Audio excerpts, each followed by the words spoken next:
Hello and welcome to a Bergkamp Wonderland podcast. You are joining myself, who is hosting tonight for, one of the first times, but you're more than welcome. So with me are some fine gentlemen who are ready to talk all things Arsenal. I don't know which order to start in. I'll just do a random order, just they call it popcorn style. So I will go to the esteemed Mr. Stokes on my, I don't even know where he is. How you doing? I'm good, thanks, man. You? All good? Yeah, all good, all good. Are you ready to talk Arsenal? Get into the serious time of the season. It's no more play time, is it? So we are ready to go. All right, and also joining us, as always, he seems to be a permanent fixture on this podcast, on this live, on this whatever you want to call it, is Josh. Yeah, hey Femi, I've done 4 podcasts now in a week. I think everybody, including me, is sick of seeing me on these things, but that's what happens, If you tune in next week, I will certainly not be there. So that's something for the listeners to look forward to. Oh, that's a good one. And last but definitely not least, we have a man that goes by Cactus Cash on the Twitter, also known as Mr. Richard. How you doing, Rich? Not too bad, mate. Saving the worst till last. Good. I like that. How are you, Femi? Yeah, all good. Just recovering from the bombshell of Messi, but we'll leave that to it's probably a messy Wonderland podcast, but we'll leave that to them to discuss. But yeah, we're going to talk some Arsenal stuff tonight. As I said, we're getting to the business end of the summer now. We've only got a week to the season starts now. So by this time next week, people are going to be deciding what to do at halftime on a Friday, whether to stick with Arsenal Brentford or to move to Love Island. I don't know. I'll be conflicted at that point. Actually, I might, depending on how things are going. If Pablo Mari's marking 1-on-2 against Tony and someone else, I might just switch to Love Island and give that a go. But I think a good place to start tonight is the Granit Xhaka conundrum, the Granit Xhaka contract. Myself and Josh had a little bit of a back and forth about this. This is one that definitely has divided opinion from the Arsenal fans. So I'll go to Josh on this one first, actually. All right. I thought you might be coming this way. Yeah. Give us your thoughts on this. Yeah, so my thoughts are kind of a bit like all the other dealings we've seen so far for our transfer window. Is in isolation, you go, why have we signed a centre-back for £50 million? Why have we signed, a backup left-back that doesn't look like he knows how to defend? Why have we signed, I can't remember what our other signing is now. Is it Tavares?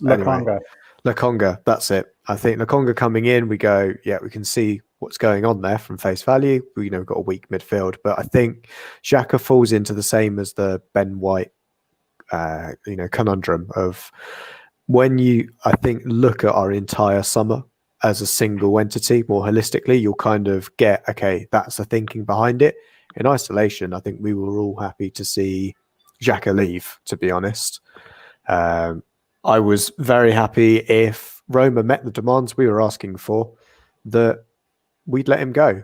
It looks like they've not done that. So I think our other option was to give him a longer contract, maintain his value for when COVID kind of ends, people are getting a bit more money in. Hopefully the transfer window next summer is a bit more cash rich. And we look to move him on there instead. Because he's clearly in that mindset that he does fancy a new challenge if a new challenge is upon him. But I don't know what anyone else thinks on that one. Stokes? To be honest with you guys, I'm probably about as torn on this one as it is possible to be. I was like you guys. I think it's his time to leave. I think the fact that he's been flashing his thigh to Mourinho all summer kind of puts him in a position where every mistake or every faux pas he has is going to be sort of exaggerated tenfold, because everybody knows that deep down underneath all the sort of, bad kitchen exterior, underneath all of that, he doesn't 100% want to be here. My question with it has always been, you look at the fee that Roma offered. They were offering, I think it was 13 million and some potential add-ons, etc. And that was some distance away from the rumoured 20 million that we wanted. The question I've thought about is, for £8 million, was it worth letting him go so we could bring in someone else? Or was it worth sticking to our guns and, saying, this is our valuation, this is what you should meet, otherwise you don't have the player and he doesn't leave. Now, the second part, I understand absolutely why the club would stick to that. It makes sense. You can't just if Roma are seen to be lowballing us, then everyone's going to do it. They'll do it with all the players we have surplus to requirements, and we're going to lose a considerable amount of money. But for the grand scheme of things and the shape of the squad, I think we should have let him go. Not that I don't rate him as a player. I rate him as a player, but it's just not his time to be here anymore. It's his time to go. That's what I think. Now, that's a really good point. So you guys have given two sides of the story. So 20 million, I think the big question is, how much would a direct replacement cost us? So if let's look at the main rumours that we had this summer. The main one was, what's his name? Ruben Neves. Ruben Neves would have been about 35. So you would have made a 15 million loss. If he goes for, let's say, 15, just for argument's sake, you make a 20 million loss. So it's kind of that you're looking at. So, Rich, what do you think about all of this? What are you making of it? Oh, Can't hear you, Rich. I think I'm sorry. Amateurism. I'm just as conflicted as the rest. I think I was ready to move on from Xhaka. I agree with the boys in the sense of, I think it's his time to go. I think we've mutually kind of outgrown each other, kind of thing, or as in not outgrown each other, but a mutual parting of the ways. I think we as a club, or the fan base, I think on the whole is generally ready to see him go, and he doesn't want to be here, kind of thing. My only issue, I have no issue with him staying on for another season. I don't think Xhaka is as bad as people make out for him to be. I don't think he's as suited to the Premiership as other leagues would be for him, and as international football is for him. But the only issue I have is if we give him a new long-term contract. If we were to just say give him a contract for a season, like just a 1-year extension or whatever, I would be fine with that to see out this season, because we've got loads of work to do. We've got Partey, who is, bless him, is ridiculously not injury prone, but he's had no luck with injuries, the boy. Lokonga, brand new to the league, really young player. He's outstanding credentials and that, but he's a new lad to the league. So it's not really the worst thing in the world to keep him on there, an experienced international captain in the league. My issue would come is if we then put a big contract on him, and nobody comes in to buy him next season. Let's just say the leagues, the Serie A and stuff like that, haven't bounced back to the level that we would want, that teams are going to spend 20 odd million on him. We're then going to be left with Xhaka going into his advancing years on a big contract, on big wages, which is similar to what we've done with other players. That is my only nagging thing. Am I making sense of what I'm saying? Absolutely. Totally makes sense. I think that was my pushback when we were speaking, Josh, is about his contract. I know we could sell him in a year, but for me, if you didn't sell him this year at 13 to 20 million, fair enough, you could take that sort of price next year when he's 29 going on 30. But like Rich said, some of these teams in Europe cannot, they can't do anything, especially, let's say, French football is down a hole, and the biggest transfer that could have happened in French football to kind of kickstart French football again, which is Mbappe. He's probably going to leave on a free, so there's no money coming in there. Neymar signed a new contract.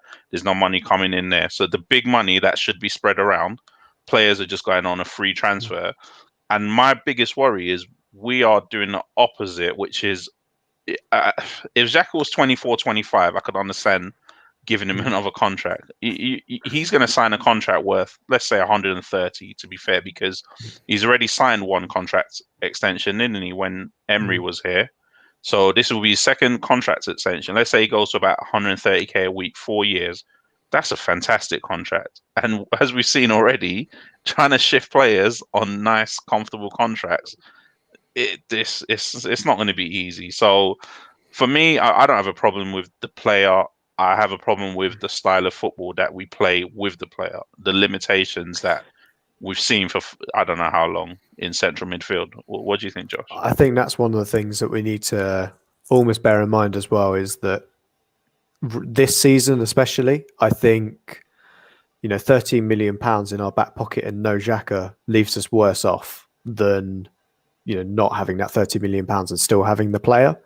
Whilst we haven't liked him as, I think, a general fan base in terms of how often he plays for him.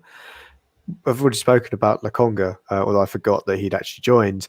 But based on his performances in pre-season, you can see he is far more ready to push for a starting position, try and displace Xhaka and be a partner to Partey than, say, El Neni or Maitland-Niles. Or even Joe Willock, if Joe Willock was going to play in such a position. We've even got Lucas Torreira still on the books. There's another player that we can kind of talk about that, we need to put our resources into the players that are definitely not coming back. That Torreira situation baffles me. I don't get what the hell is going on with that lad. Yeah, I can only think that, to be fair, I forgot he was at the Copa America because he didn't play. At least in Uruguay's last game. And it must be just a case of, we know he doesn't like England, generally. It's not about the football. It's more about he doesn't like the place. He didn't like Emery, didn't like Arsenal. That's it. Players don't settle. So whether or not he is just buzzing around, and the fact he's now in Spain, I'm assuming still means that we're expecting him either to sign for a team in Europe or there is a future for him, and Arteta's turned him around. But I'd be very surprised if it was the latter. Me too. I can't see him playing for Arsenal again. It'll just be succession of loans, and then he'll leave on a free. I don't even think we'll get a fee for him. That would be an absolute disaster, I think. I think that would be it. But I mean, there were reports today that they're finding it hard to shift. He was one of the players that they particularly mentioned. Yeah, we're not the only ones. Of course. Even in the Premier League as well, I think. Yeah, I mean, you look at the deadwood Chelsea have got, it's madness. Yeah. Well, you look all of the clubs in the Premier League. Very few teams have actually sold players. It's such a depressed market. It's and we're only really going to sell and get any decent bit of money from other Premiership sides.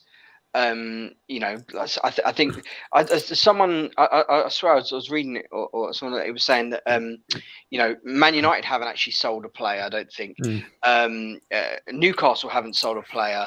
Has Man City even sold a player? I think the ones with the most was I think Chelsea with they've 4 players, like 4 young players, right? Yeah. Chelsea have sold people at their youth academy, and people Man like City. People they didn't actually want to sell out of their youth academy as well, like some of their most talented young players. So it's not the players they need, they want to get rid of. They rocked up to the Emirates with a 29-man squad, I heard the other day. They've got so it is a massive issue. You take all of that into account, it's sort of, in my view anyway, it's another reason that 13 million from Roma for a player who we're all in agreement was at that crossroads where it was his time to leave. Don't necessarily think that's bad. It's not good. But I mean, in the current environment with the financial restrictions, if it were me, I'd have taken it.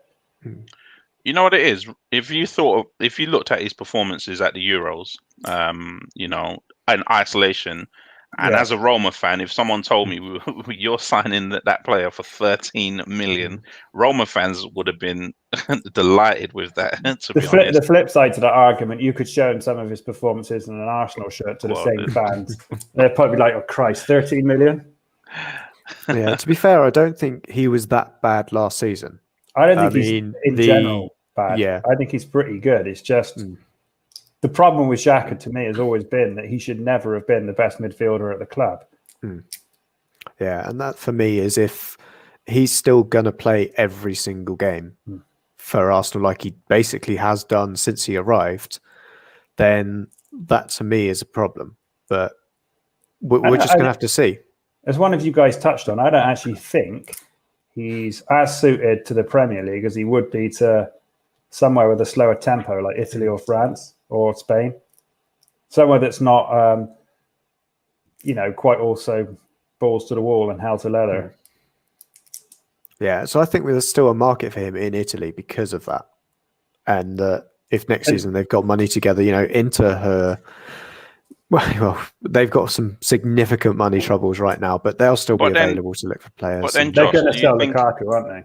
Yeah. Do you think it is a money thing? Because Roma are actually splashing the cash on a few players. So I think it's an age thing. If you look across Europe, teams they're are not selling as well. That's the other thing. Is Roma are selling.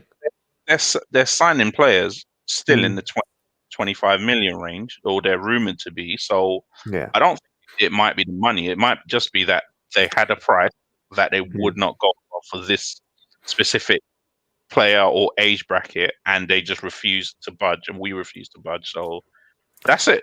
He'll sign a new contract, and this is a good actually chance just to wrap up on the central midfield. I think for me, it's one of the most important aspects of the team right now. Now we've basically, let's look at what we're left with right now. We've got Thomas Partey, Mohamed Elneny, Granit Xhaka, Lokonga. And then you got all the ones that you don't know what their futures are. So the Joe Willett, Torreira. Who else have we got in there? Is that it? Maitland-Niles. Yeah, maybe Maitland-Niles. Maybe Miguel Aziz as well, if they're going to maybe give them a try. That makes sense. But your starting four, let's say, are you satisfied with them? I think we're going to have to be, aren't we? If we sort out the rest of the squad. I think if you're looking at it, I mean, if we were choosing, you'd keep Lokonga and Partey. You wouldn't keep the other two. I think now that we're keeping Xhaka, I think it's quite imperative that we get rid of Elneny somehow to add another central midfielder. I think if you are Riches, did that hit you hard? It hurt me right here, man. Right here. I think if you're looking at it like this, if you were to get a long-term injury to Partey, would you be happy with your options of those three in central midfield? That's what I'd go on, Rich. I'll ask you that. No, we've seen it before. We've seen it's contributed to two consecutive eighth place. An overrun midfield every year. It's as much as I love my boy. And Elneny and Danny's now. We found out that Danny's part Egyptian. Danny's boy. As much as I love the Egyptian Perlo, he's just not good enough. He's a brilliant backup guy in the League Cup and in the early rounds of the the Europa Leagues and stuff like that. But he doesn't give you enough as a player, and I just. It's not good enough. We've seen the results of what an Elneny, Xhaka midfield will give you. Unfortunately, it's not enough. Partey has been so unlucky because he has looked absolutely fantastic in pre-season. I know it's only pre-season, and it's the games aren't exactly the most demanding kind of thing, but he has looked every bit of that Rolls-Royce player that was going to transform our midfield, and the guy just can't catch a break in a minute. That injury was it was such a needless tackle. I feel so bad for him.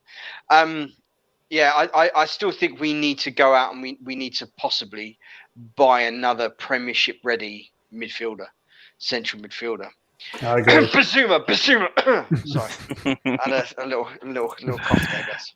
But the problem you've got with a player like Basuma now is if you are saying, you've added Lokonga, I'd find it hard to say you're going to add a Basuma because game time wise, I don't see how that would work. If you're playing, pretty much 38 games with a few cup games, how would that work?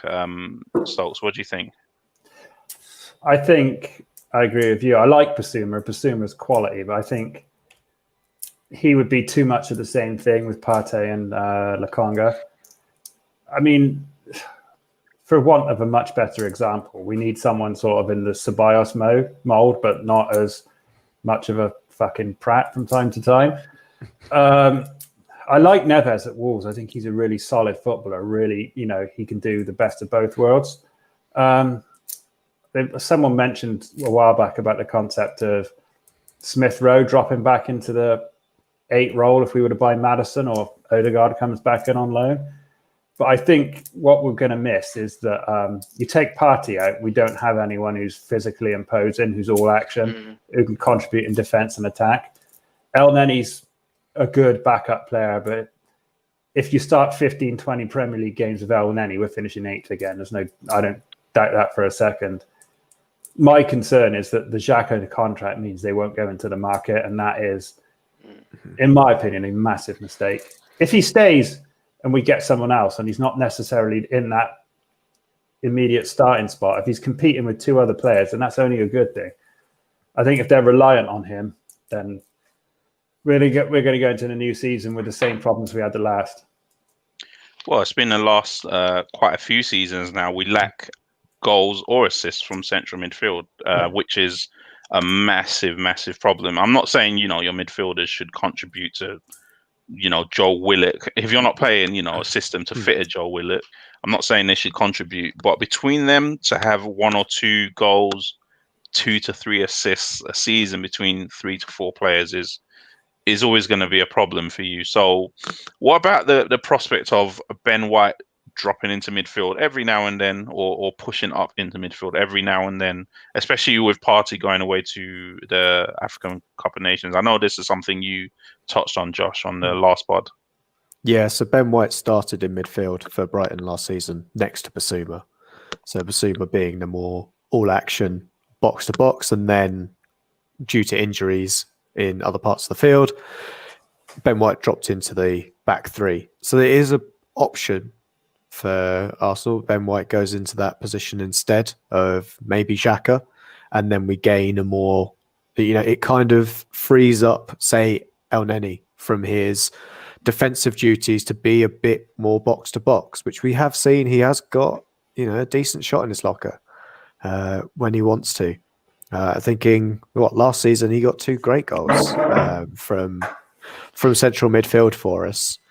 So I think that's the opportunities. It's just making sure that, if we're improving on the defence, then hopefully our midfield just generally get a bit more relaxed because they trust the guys that are behind them in terms of either being able to pick up the ball or just defensively are solid. And I think looking from where we were, post-Christmas, where I think we were 3rd in the league based on form, post-Christmas, that I think there's some good things happening there. There aren't many big changes we need to make.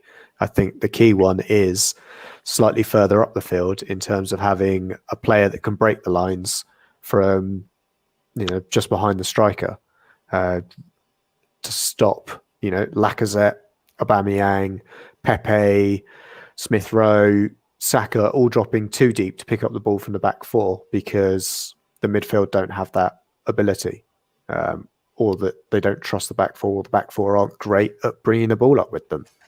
I think that's what Ben White will bring us, is he'll either break the line from, defence to midfield, or it will give the midfielders encouragement to push forward because they trust the guy that's behind them to, get them out of the pickle.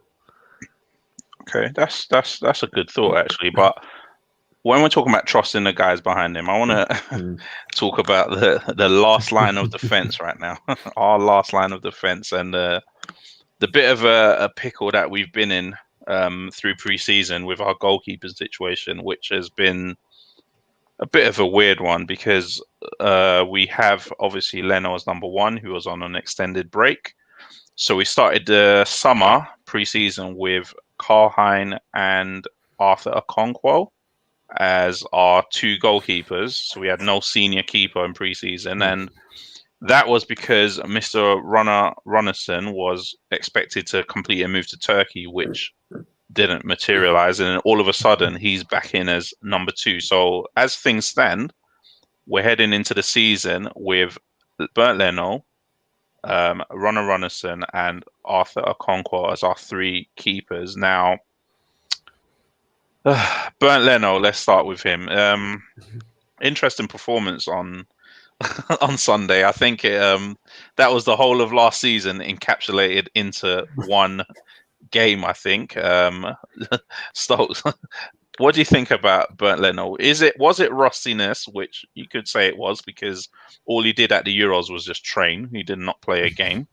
So was it rustiness, or because I've seen those mistakes, quite a lot of times, is that something to be alarmed by? I actually think the goalkeeping position is probably at least very much up there in parallel with midfielder in terms of something we need to sort out, or we need to sort out very quickly. Leno, there are parallels you can draw with him and Xhaka, in as much as I don't think either of them particularly want to be here. And if we didn't have COVID, or you didn't have the majority of the clubs in Europe strapped for cash, I don't think either of them would be here. I think we need to go out and buy someone who is not just a solid number 2, but is capable of competing for the number 1 spot. I'm sure you guys will think the same, but Onana at Ajax is a no-brainer for the price it'd be. All right, we got to wait till, is it January before he can play again? November, I think. November. Leno's going to be here next season, but he's a brilliant shot stopper. There's no dispute in that. He will save us points, but if Arteta is insistent on playing out from the back and trying to have his goalkeeper distribute under pressure, then he will make mistakes. And he will probably cost us a couple of goals over the course of the season. I like him, but he's just one of those players. It's him, Xhaka, Lacazette, all 3. I like them. They're good players. They've been good players for Arsenal, but it's time for all 3 of them to leave. I think if Arsenal give contracts to those 3 players, it's a mistake. I think the smart thing to do would be to move them all on. Obviously, Leno's the one that will cause us the biggest problems if we move him on, because if he goes, then there's nobody. If he gets an injury in the season, then we're up shit creek with that proverbial paddle. I don't know what you guys think. I think that, Ramsdale for 30 million is fucking bonkers. In a cash-strapped market, that is up there with the dumbest fucking things I've ever heard. He's a good keeper. He's a solid keeper, but 32 million? No way. Yeah, you can tell Sheffield United are trying to cover their losses with one player. They were like, 30 million pounds for Sander Berg with only one year left on his deal. And yeah, Aaron Ramsdale, if you want him, about the same. About the same. They just need one big sell, and that will. But I'm sure you guys agree. We got to do something. And bringing in I think they need to bring in a keeper that's capable of taking the number 1 spot, or at very least competing for it. Because Leno's form dropped last season. I don't think that's any coincidence that it happened at a time where he didn't have any solid competition. Yeah, and I think, although I think it came from Simon Collins, friend of the podcast and podcasty at some point, I'm sure he'll be back on the show during the season, had mentioned that if we basically had made it into Europe, Matt Ryan would have signed. But because we don't have the game time for the quality of that keeper, if we're going to guarantee Bernd Leno number 1, like Onana, he's not going to come here to play second fiddle for a season when he knows he can play a number 1 position for a team, probably in Champions League as well. I'm of the opinion that's exactly what they need to do to Leno. Not assure him of number 1 spot. Tell him he's got to earn it. Bring someone in that can compete with him for it, because that might bring the best out of him. Yeah, and that's the problem slightly, is what options we have. It is very much Leno, you play home games almost. The other keeper, you play away games. We don't have those kind of options. But look at the other side. Is imagine he pulls a hamstring or does an ankle in the first game. Then you're looking at bloody. It's either Okonkwo or Or the corner flag Runarsson. is what I'd rather put in. Can you imagine? Can you just imagine watching that? I mean, You can see it Okonkwo just looks as like a good keeper. just as the transfer window closes, it'll be that. Not first game of the season, first game after the transfer window closes. And doubly be, so, imagine Yeah. Runarsson with fans in the ground. He'll have a fucking conniption the minute the ball goes near the 6-yard box. Rich, what's your thoughts on all this? Let's say that the day you hear the eve before Brentford on Thursday, you hear Arteta comes into his press conference and he's like, "Oh yeah, we lost Leno. He was kicking the ball out on a routine practice, and he's out for 4 weeks. So your options next week, who are you going with?" Could we not just like bungee cord him to the post and in a star shape? That might just be like a scarecrow. Loan deal for Jens Lehmann. That's the only way to go. Mate, I don't know what you would do, because as promising as maybe Okonkwo as might be, he's very limited game. Wasn't he injured as well for like big parts of the season last season? He missed one whole year, I think, the season before. He's so not ready. I think is it Karl Hein is the Estonian lad. He's played, I think, a couple of international games at least, I guess. But I think George Bird said that he's probably going to go out on loan somewhere. So kind of that's moot. So it's, mate, can you imagine Runarsson? He's not good enough. No, God, no.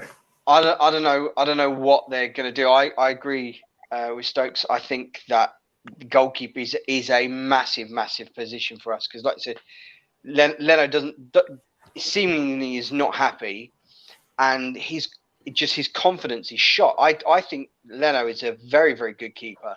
You've only got to remember the fear and trepidation when he first got injured by Mope at Brighton. How much we, like the collective, as the fan base collectively, lost their shit, excuse my language, because of how good he had been and how integral he had been to what we were doing at the time, kind of thing. So yeah, I don't know if there's like a young, or not even a young, like a steady championship goalkeeper that we could kind of like import for a year or two, like, not go full Scott Carson, but like, is it Freddie Woodman, the guy who was on loan at Swansea? What's the guy at West Brom as well? It's I can't remember his name. Sam Johnson. That's the guy. So one of those guys, just to get. Is it Onana? Is that how you pronounce his name? He would be, like I said, a terrific signing from what I've heard. I've not really seen massive amounts of him, but I've heard he's very good with the ball at his feet. I think the price tag is appealing as well. That is very appealing as well. I think he'll have other suitors elsewhere, because like you said, he's going to have to. Yes, we're going to have to wait for him until November, but he's going to have to wait for us until Leno is gone, per se. Or, he's going to have to, until Leno at least performs badly enough that you can hook him and bring in his replacement. He's also got a Cup of Nations as well that he'll want to be a part of for Cameroon. The bloody team go at this rate, won't it? Yeah. Well, especially if we'd bought Yves Bissouma and traded out Xhaka for him, that would only leave us with Lokonga. Not even Lokonga. No, El Neni would be off. It would just be Lokonga. and maybe Aziz. Yeah. It would be. The squad building at Arsenal is quite must be quite a challenge. It has been for years though. That's one thing that I don't. It's this is not all like Arteta and Edu's fault kind of thing. We have been doing this nonsense for years. This isn't a new problem at Arsenal. Yeah, I think if Arteta was the replacement, sorry, Josh, go ahead. Yeah, I was going to say, if Arteta came in straight off the back from Arsene rather than Emery, we'd be in a better position. Because look how many creative players Emery alienated and got rid of. in his tenure. That's Ramsey, Wilshere, Santi probably was going already. But even if we had one of those players left, I obviously don't think Jack would be able to put out the number of games that we'd need from him. But certainly Aaron Ramsey signs a new deal under Arteta. But yeah, Stokes, what are you going to say? I was going to say for this, what they're actually doing transfer-wise this season is the first time since Wenger left where I actually look at them and think, yeah, I can see what they're doing. They're actually making some good, solid acquisitions here. The right age frame, the right sort of player profile to coin, the parlance of our times, those with a high ceiling. Let's talking about transfers. Let's look at a few little bits and bobs, rumors wise. I'll just get your opinion. I'll jump around and Lautaro Martinez. I'll give that one to Rich. What do you think? Yay, nay, or absolute nonsense? I can't really see it myself, just because of we've already got Aubameyang and Lacazette, and then we've got Nketiah, who we need to shift, and the young Bellerin. And if they're gonna lose Lukaku, I can't really see it myself. I don't know. I haven't even seen enough of him to even say if that is an awesome deal, or he's the next Thierry Henry, or I don't know what sort of player Alexis he's like, Sanchez. kind of thing. The next, whatever. I don't know enough about him to be fair, so I'm kind of the wrong person that to come to for it. But I think this. Like I said, you've got Aubameyang. We only play with one up top as well. So where else are you gonna where does this guy play? Does he play as a central striker, or can he play on the wings and stuff like that? He plays off Lukaku mainly, so he's kind of like a support striker, kind of like I don't know if he would. What's that? Sorry, I'd say a little bit like how, if anyone remembers, when Alexis played, not for Inter, but before then for Udinese, that was second striker kind of style. Could play on the wing, but you wouldn't bother. You'd play him centrally, especially with who we've got available for our wing options. I just wonder have we got suitors lined up for Lacazette is the main thing, and Aubameyang as well. Because I'm not sure. I can't necessarily think of the entire thinking of having Martinez or Lautaro Martinez up top is how do you fit everybody else in? I know it's a nice problem to have, but then we are linked with a few strikers. So another striker we've been linked with is Tammy Abraham. I can't think of another one actually, but it seems clear that we're trying to do something in the striking department. Linked to that, let's just do an out in the striker department. Eddie Nketiah, do you think he will be shifted, Stokes? I think if we can either get a good fee for him, which I don't think we will, but I think he won't be here. He'll go out on loan. Would you just take anything for him at this stage? Because his contract's up in a year. There's no point in loaning him. If it's like £8-10 million, you take it. Just take it and run. We're not losing out on him. He's a academy kid. I don't think we bought him in for a fee, did we? Because I know he left Chelsea. No. But if you get £8-10 million for him, take it. He's never going to consistently start for Arsenal, is he? No, and ironically, he's looked the sharpest of the strikers. Yeah, literally just about to say that. He's in pre-season. Okay, let's go with another one. I'll give this one to Josh. The Madders, James Maddison, 10 or 8, if he was to join us, apparently. Yeah. 70 million is the figure being bandied about. I think I could see us doing it. I really could. There's just something about the way that we've not thrown our money around, but the way that we've put deals together. And I think when we turn into the financial experts of how transfer fees are actually, put in the books and stuff like that, that if we sign him to a long deal, it's not actually that much. And bearing in mind the Partey fee we paid last season is completely paid off. It was 50 million cash that we paid there. So we don't have to keep paying Atletico Madrid for him. So we do have a bit of space left in the budget, I reckon. And, everybody at the club, up and down, will want us to be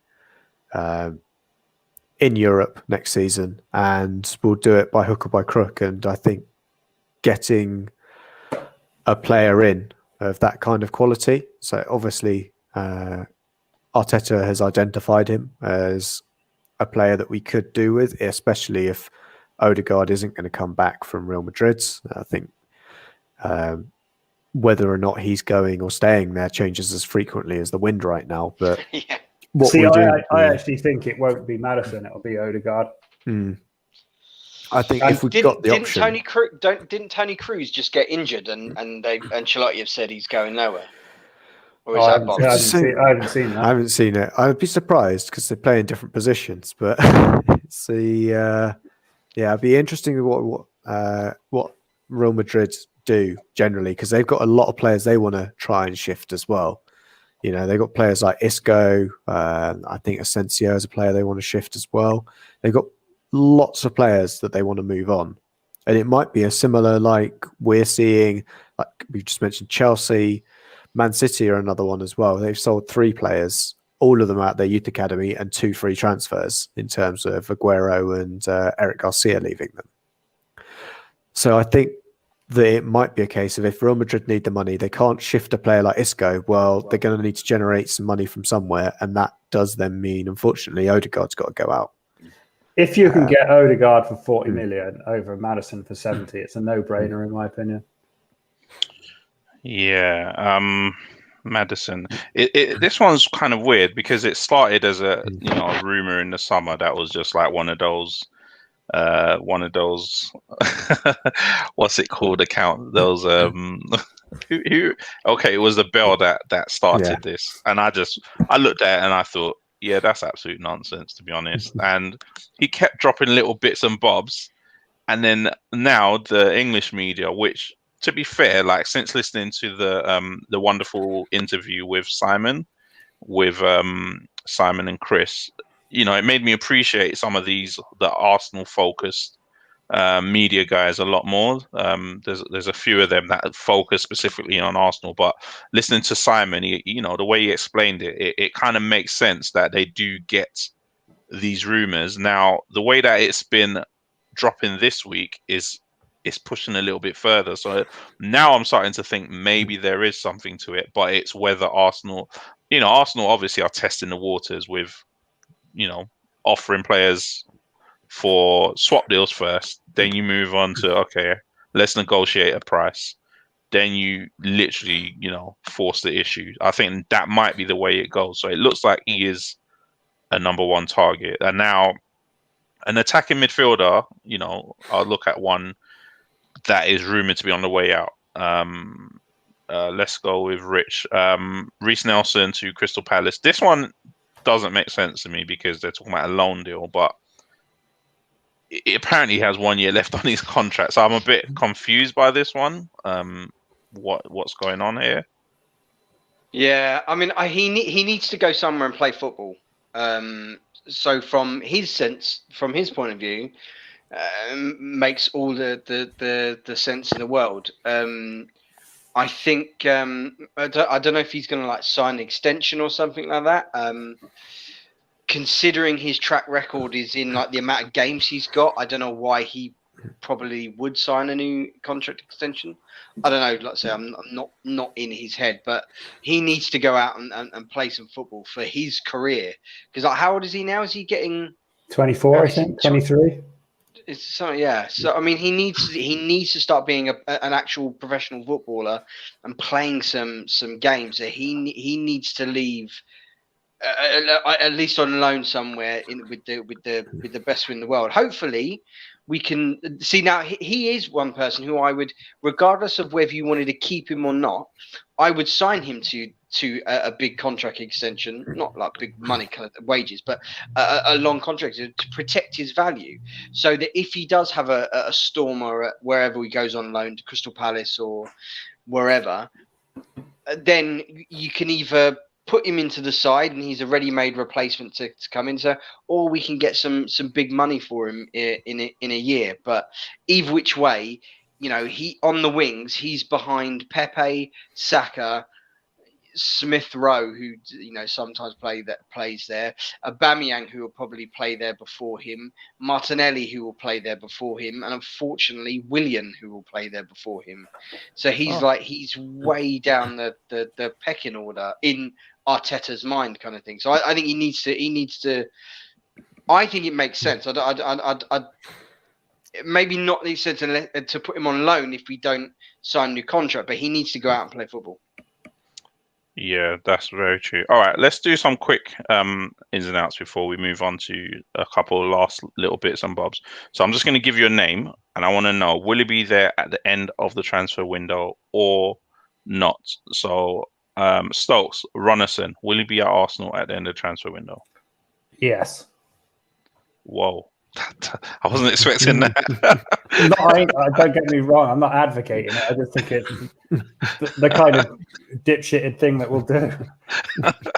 Yeah, no one will take him. Josh, Hector Bellerin, will he be there or not? No. No, I don't think he will. By the end of the window, yeah. Rich, Cedric. Yes. Oh God. No one's who's gonna buy him? That's the issue. It's not the fact that we covet him or anything. Who's gonna buy him? Who's he gonna go to? God, this is depressing. Yeah, I know, yeah. Stokes, Kolasinac. Hopefully, I would say yeah. I mean, Christ, he's on big wages though, isn't he? So would have to release him on a free, which means I'm guessing whoever picks him up would have to pay whatever's left on his contract for. I mean, it would be stupid to pay him up on a contract for him to leave. You're better off just leaving him there or sending him on loan for a year. If they've got any sense, they got him in for nothing. Just let him go for nothing. Don't ask for a fee. Just Lucas Torreira. Josh. Little Lucas won't be here next season. Yeah, won't be here for the end of the window. Rich, Ainsley, Maitland-Niles. Actually, Josh, I'm going to give you a different one. Mohamed El Neni. Yeah, no. But the Egyptian Perlo is still going to be here. Arteta loves him, and so do I. All right, Stokes, Maitland-Niles. No. Yeah, I think he'll be gone somehow. Josh, Joe Willock. Oh, that is a difficult one. I think Joe Willock will still be here. Whoa! I agree with that as well. I don't think Newcastle's pockets are deep enough for He's what one we of our should only be demanding. He's one of our only saleable assets. That's why I think but we should be selling him for more than 22 million, which is what Newcastle have been offering us. It's the same thing with Maitland-Niles. We had an opportunity to sell him for good money and we didn't. So it's the case that we won't get that money now for him. So it's a case of taking the risk. I think Joe Willock's worth the risk. Definitely. Based on what we've seen him when he can play football. And he scores goals, and that's scarce in our midfielders. So I think you keep him. Yeah. My biggest fear is if you keep him and he sits on the bench, you've done the Maitland-Niles thing. Yeah, so which is a very, very good point. Taking whatever they offer you. If you have no plans for him, take the 22 million because now Maitland-Niles a year on, you wouldn't even get 15 or the 20 that they were offering. Yeah. You probably get 10 if that. So you got to be careful if you have no plans. Hasn't used Willock at all, seemingly. Yeah, like he's barely really featured all that much in the preseason games. Yeah. And even when he was in the squad, he didn't. I don't know if he just doesn't fancy him. I can see him going. I think this Newcastle deal has got legs. Yeah. Okay. Rich, sticking with you, Lacazette. I think he'll still be here just because I've not seen or any sniff of a rumor that someone's gonna buy him. Like he's on big enough wages. How old is he now? Is he what, 20 something? 29. 28, 29?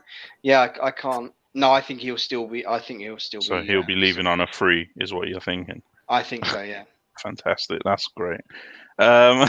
Stokes, Willian. Yeah, he'll still be here because like it's the same. Who's gonna spend 120, 130 grand a week on that fucking bonehead? No one in their right mind.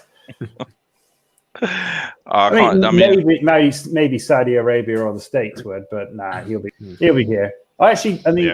Underneath it, he's actually a decent player. I kind of hope that if he can find a bit of form, it's good for us. But up until this point, it's been disastrous. Takes up a squad space and a space in the manager's mind. I think that's... If we get any kind of offer for him, take it. Even if someone says, we won't pay you a transfer fee, we'll just take him off your hands, take it. Yeah. All right. We're going to talk about pre-season, but I know the clock is ticking. So let's do our little fun season predictions. If we have any time, we'll do the pre-season chitter chatter. So at ABW, wanted to get our host to do some predictions, and I'll try and take a note of these so that we'll revisit them mid-season and end of season and see which one of the guys were said William was going to be player of the year and then desperately wrong, or which one of them said Ben White was going to be top scorer. So we've got a few little categories, some little fun ones. So we'll just go around. I'll go from Stokes to Rich to Josh, and then I'll say one myself. We'll go in that order, and then So number one on the list, player of the season. Who you got, Stokes? I'm going to go with a big shot in the dark and say it's going to be the season we see the best of Aubameyang. So I think it'll be him. I think he had such a bad season last season. He's going to come out swinging this.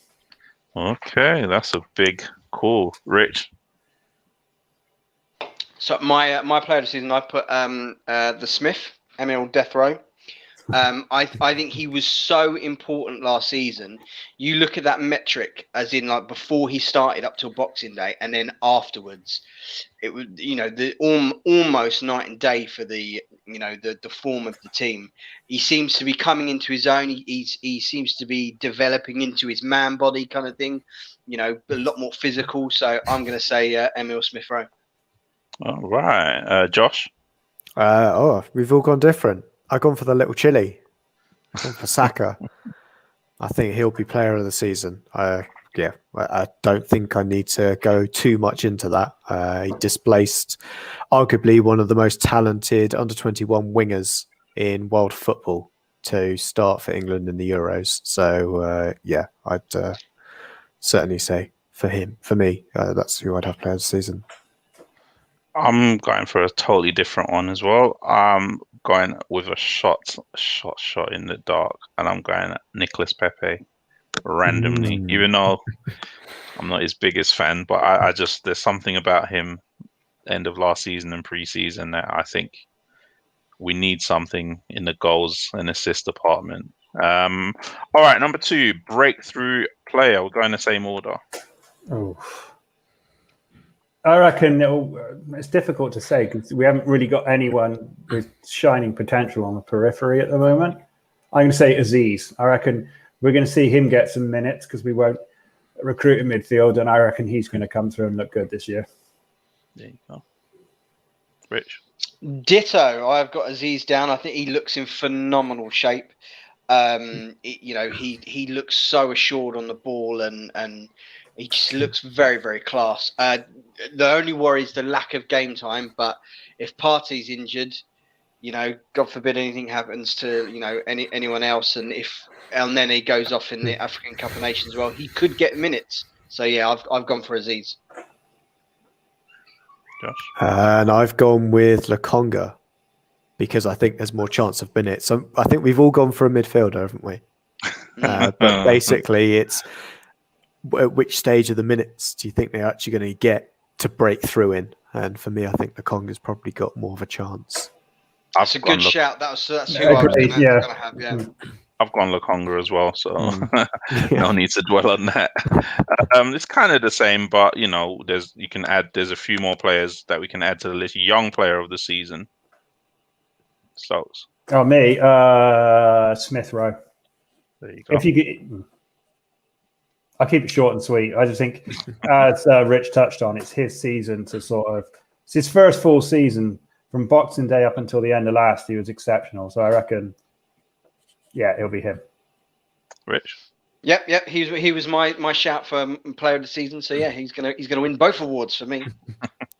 Josh? I've got the same as in my player of the season's winning young player of the season as well, and it's a full house for Saka.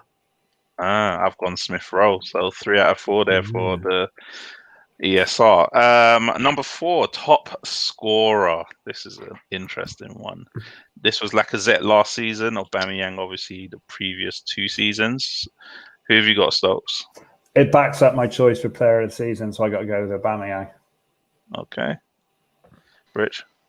Yeah, I've gone for Aubameyang. I can't see many other people chipping in with as many goals as he can. As hopefully, sorry, my daughter just tried to call me. Hopefully, he gets the goals that he normally gets. Sorry. That's cool. Josh? I've got Aubameyang as well as top scorer. It was between him and Pepe, to be honest.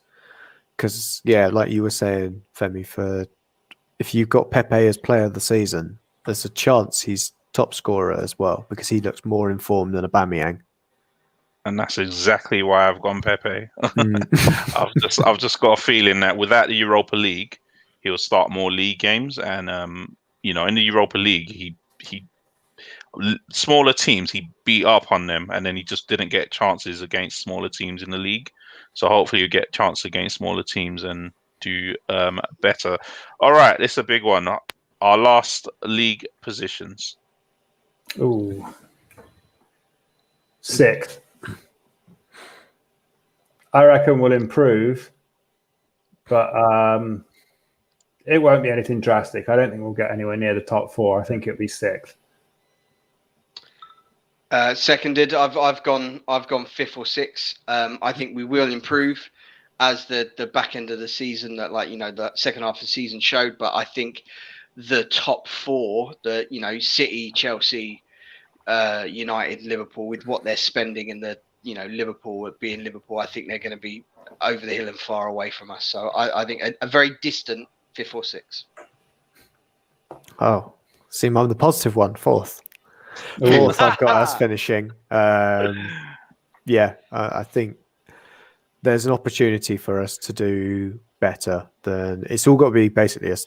We haven't got any European games to get our form up if we do badly, but I think if we do maintain our form, then we've got an opportunity to hit 4th, and I think it's there for the taking. Who are we displacing? Who do you think we're gonna? So thinking it's out of City, United, Liverpool, and Chelsea. Yeah. I think it's probably Chelsea at the moment, whilst they don't have a striker. They're going to get Lukaku in the next week, probably. Possibly. United, again, they keep hitting second, and I can't see why they keep finishing second in the league. There's nothing in that squad that screams to me that they should be doing that well. You got to admit, with Varane and Sancho, it's a much better squad, man. It's a better squad, but it's still got a PE teacher in charge of it. So that is true. That's my kind of... There's going to be something in there. That Liverpool side, they've only brought in one centre-back, and that is a side that is basically a year older that can't shift their deadwood again. It was a declining team last season. You could see how awful they were at some points. Whether or not that break will have done them any good, I'm not sure. If they'll come back with the same kind of vigour that we saw from them 2 seasons ago. But again, any dodgy start from them, we can capitalise on it, I think. And I'm just going to play it safe and say we're going to finish 6th. I just can't see what is improved that much. All right, probably linked to that. And last couple, Arteta, will he still be manager this time pre-season next summer? So, I don't think he'll last past Christmas. If we start badly, I admire the fact they're sticking to their guns with him. But I think if we start like we started last season, he'll be gone. Rich? I've put yes, but it depends on the end of this transfer and the start of this season. If we, like I said, if we have another horrific start, woof, I think I agree with Stokes. I think he's done by Christmas. Josh? I think he'll be with us until the end of the season, almost irrespective of where we finish. Obviously, if we finish 17th, he probably won't be here, but realistically, where we're probably going to finish anywhere between 1st and 8th, he's still at the club next season. I think he'll be at the club, but I think he doesn't understand the fan pressure that he's under. So it's a 50-50, but I'll say he's still there. All right, just a couple of little cheeky ones to end the section with. We are doing a documentary, as we know, and I think we've all seen a couple of those, what they call all or nothing documentaries, and there's always a weirdo or a twat in them, as we call them. So who do you think is going to be the biggest twat to come out of this documentary at Arsenal, Stokes? Willian. I don't know. I don't have a logical answer why. I just feel like it will be him. Rich? I put, depending on when the filming started, I put Guendouzi. They haven't started yet. Well, then, yeah. Then, I don't know, Josh Kroenke, maybe. Oh, that's a good shout. I think he's that is a good shout. All over this documentary. Josh? Well, actually, yeah, similar to Rich, because I'd assumed they started shooting already. But I had Lucas Torreira. I think it's going to be somebody who, you know, in these documentaries, it's someone like Jack Rodwell or it was Aidan McGeady. It wasn't. I don't think Dele Alli was that much of a twat in All or Nothing. He was just childish. He was just Danny there. Rose? It was Danny Rose. I thought Danny came out Rose, really well from it because he stood up to Mourinho and said basically, "Why are you playing a child centre back at left back rather than me, you arrogant twat?" And he just went, "Okay, fine, see you later." No, the biggest twat from that was Daniel Levy. Yeah.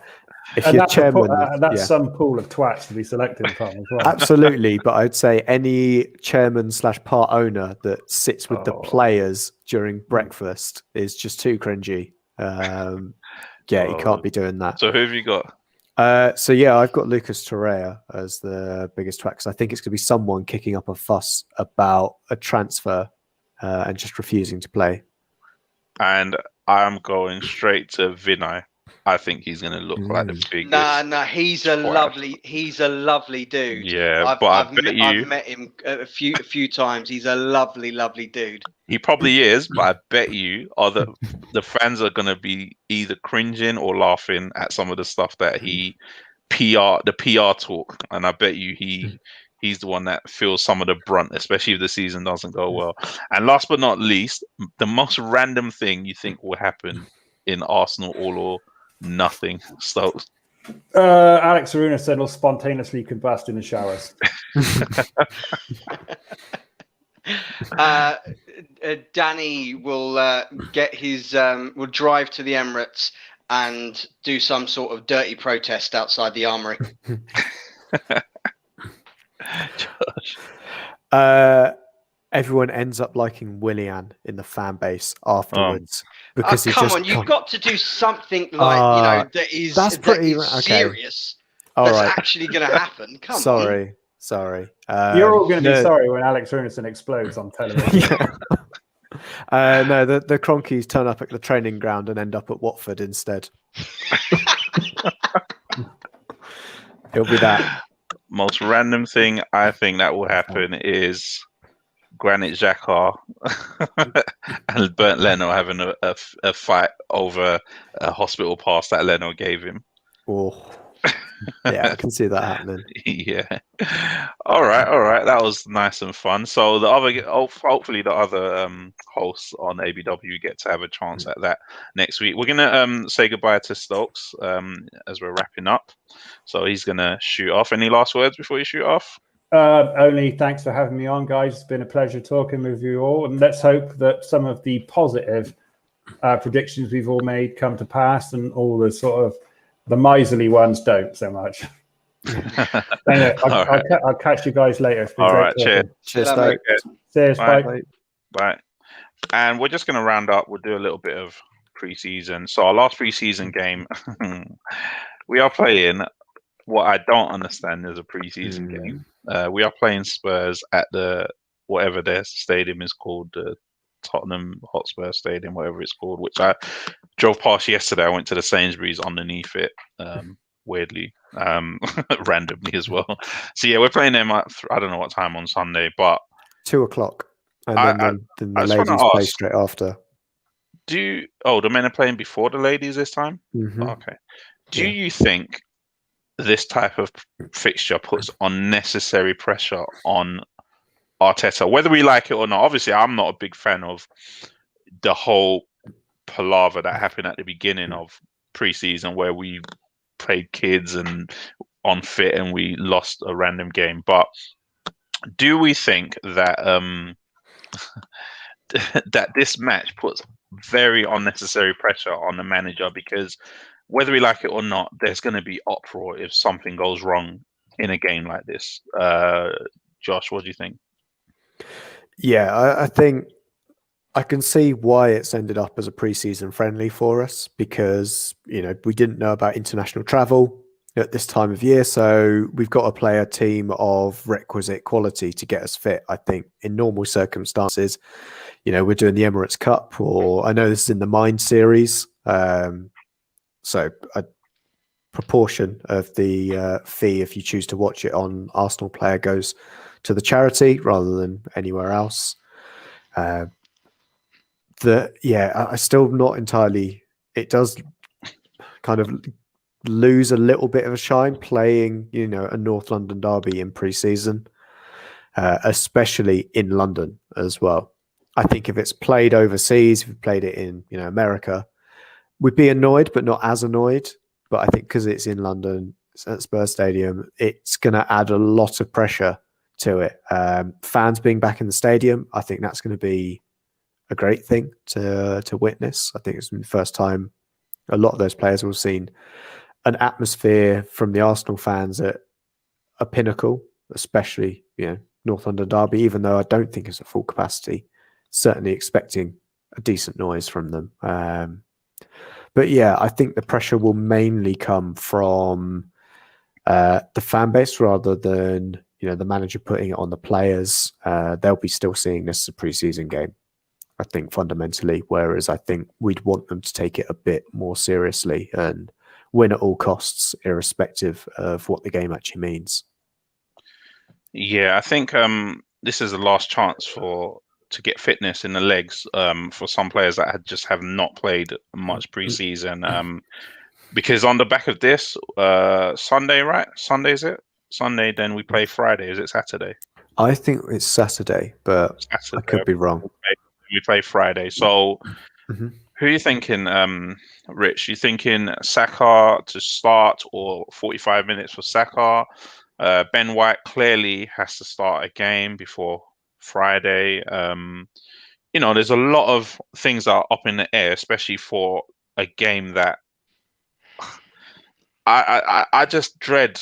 I'm not pessimistic, but I just dread Arsenal losing a pre-season North London derby and then something going wrong against Brentford. The kind of pressure that puts the manager under. Yeah, I know what you mean. Because it's just, you could see it badly snowballing with the let's say the fact that Ben White needs to get minutes. Xhaka's going to need to get minutes in this game. Saka, at least I would imagine 45 minutes kind of thing. And then we go to newly promoted Brentford away. And that has got banana skin written all over it. We lose that, and then we've got Man City and then Chelsea. Chelsea then City. Is it Chelsea then City? And it's we could be praying for the freaking international break at that point. I hope it doesn't come to that. I can see why they're doing this game. Let's try to get some competitive minutes under them, try to get recoup some money, so that with all the fans and stuff like that. I kind of get it. I just hope that there's some unnecessary tackles don't go flying in, and we see another injury to someone like, an important player like Partey again. It's I'm not looking forward to the game at all. I'm not going to lie. Now, my biggest thing about this game is it's a last chance to see some players. Now, one of the things that's kind of annoyed me in pre-season is seeing things that we probably won't see during the season, such as Kolasinac coming on as centre-back he's played nearly every game of pre-season, and I really think that we're at a point now that we don't need to be seeing Kolasinac coming on at centre-back, or, random things happening, or Aubameyang playing on the left. Is that, a plan for the season? Is it not? If it is, I think Mikel Arteta should really rethink it, because I don't think we want to see Aubameyang chasing wingers back to our left back position this season. So it's a last chance to dust off all the little, rustiness. So I want to ask you, just before we close, actually, about the little tweaks in the formation that we saw against Chelsea. Do you think? Let me look at the positives. Everyone's spoken enough about the negatives, the high line, the pressure on the ball being all wrong. But the positives we were nicking the ball quite high up the pitch. We did finish the game really, really strongly. And, there were a few positives, and we did apply a lot of pressure on Chelsea in the first 20 minutes. Josh, what do you think? You think it looked more like towards that, the Villarreal game where we had a plan, but clearly we didn't practice it enough. But it was kind of that 4-1-4-1 type formation. Did I count enough players there? 4-1-4-1. Yeah, it depends which way they were going. Yeah, I know what you mean, that one. It's certainly interesting to see how we're going to line up. I think one of the big, not key pieces to the puzzle, but because we haven't got that piece right now, is missing. We've already spoken about, is it Maddison or is it Odegaard that come in? I don't think either play in that kind of system for us. I know we saw Odegaard try and do it versus Villarreal when we didn't have any fit strikers, but I can't see it being a long-term option for us. So, I think it would be good to have a lot of adaptability, though, for basing on what changes in games to flex between the two. Because, as you say, we managed to win the ball high up, and I think if the game calls for that kind of approach, then, pre-season's the time to try it out. And maybe this is going to be ultimately the way that we end up playing under Arteta, but I'm not sure right now against a Chelsea we have the personnel to really, really hurt them, and that's the only slight worry. But let's say the window is still open. Transfer window is still open, and I can't judge what we did in the pre-season game based over when we potentially next play Chelsea. Yeah, I think one of my biggest takeaways, I don't know, and this is Rich as well, you can have this one. One of my biggest takeaways is that the aggressive style of play. I think last season a lot of fans were not happy with the style of play, as in they thought it was too negative, all of that type of stuff. We look to be more on the front foot against weaker teams. I think that's the way to go, because you want to try and pressure them so much that they don't even attack you, which is what Man City, at their best do, which is, you don't get a chance to attack them because they're consistently pressuring you. I think that looks to be the type of style of play that Arteta seems to want to go, where you block the teams in so that, and then your defenders, just good luck to you, just handle it if a ball comes over. High line and inshallah. Yeah, I know what you mean. I've long criticised Arsenal for many, many years for the fact that they're far too passive off the ball. For many, many years, we have been the worst team off the ball in all of football. And it was something that I was hoping that Emery was going to rectify when he came in, and he kind of did, and then he reverted and didn't. And same thing with Arteta. pre-season is the time to do this sort of stuff. And like you say, what I want to see from Arsenal is playing with a higher tempo, playing with a bit of aggression. Because if you put that seed of doubt into the opposition, if you make them almost scared to come at you, because I mean that's half of a big portion of the fear against when teams play against Man City, when teams play against Liverpool, is they're scared to be in possession. They're scared to try anything, because they know that as soon as they get on the ball, they've got no time. They're going to be hunted down, and if they make a mistake, then they're screwed. And so, that's one of the things that we need to improve on. And you can see. You can see seeds of it, and then they say from small seeds, acorns grow and all that sort of larky. I can see it. I can see what he's trying to do, and I'm optimistic about it. I don't know if we still don't have the personnel to do what Arteta wants to do, kind of thing. So hopefully, I'll see you get that. The more turnaround you get, the more, like I said, the younger players that come into the squad, the Sakas, the Smith Rowe, the Azizes, who you can kind of mould in that way, and that sort of up high tempo, aggressive play is kind of second nature to them. I think that's going to be, all the more prevalent as we go forward. So I'm hoping that that's the way he wants to play it, and like I said, it's pre-season is the time to do it. So yeah. Let's long may it continue, and I hope it works for us, because one of the other things that we need to do, especially if we're going to play that high line, is that whoever plays goalkeeper is going to have to be able to be on his bike as well. So there's lots of moving parts that need changing and editing. Not so much changing in personnel, but just changing in psyche and mentality for us to really make that change and adapt to that new game plan. And look at that. We've been on a journey tonight, haven't we? Done transfers, players, predictions, and we even ended on some geeky tactic stuff as well. So hopefully we covered all the bases for all the fans.